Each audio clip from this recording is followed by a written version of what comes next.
Karen Campbell has what Allen's attorney is saying tonight about the evidence against him. But we begin tonight with 13 Investigates' Bob Siegel, who tells us why we didn't hear much from the family or the prosecutor today. Bob? Well, what I can tell you tonight is the special judge who's been assigned to hear this case, she now has several important issues that she's dealing with. Let's break them down. First, the defendant has asked for bail to be set in this case so that he can get out of prison. Then, just today, the prosecutor has asked for a gag order in the case that would prevent anyone remotely involved in the case from releasing any additional information.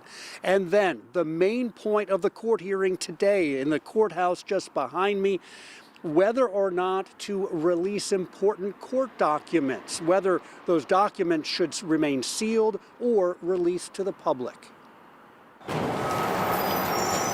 Arriving for Tuesday's public hearing under heavy security, Richard Allen's hands and feet were bound in chains as he was brought into the courthouse.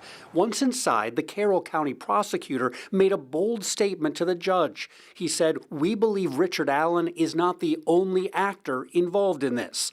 And he told Judge Francis Gall that for that reason, the probable cause affidavit should remain secret to help investigators in what he called a very ongoing investigation.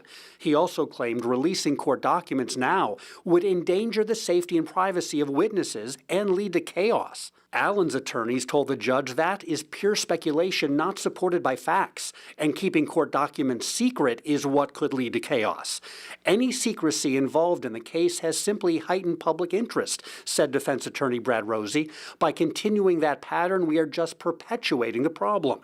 After hearing both sides, the judge is weighing the arguments and is expected to decide within a few days whether to release the court records or keep them under seal.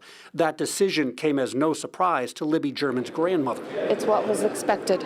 As she left the courthouse, Abby Williams' mother did not want to talk. No, thank you. And soon, the victims' families, Richard Allen's family, law enforcement, attorneys, and everyone else involved in the case may be prohibited from talking about the case at all. The prosecutor has asked the judge for a gag order to limit information and public statements that could make it harder to find an unbiased jury as Richard Allen returns to prison to await trial. Allen is being held right now with no bail. His attorneys want that to change. A judge has agreed to hold a bail hearing, but that's going to be in February, 3 months away.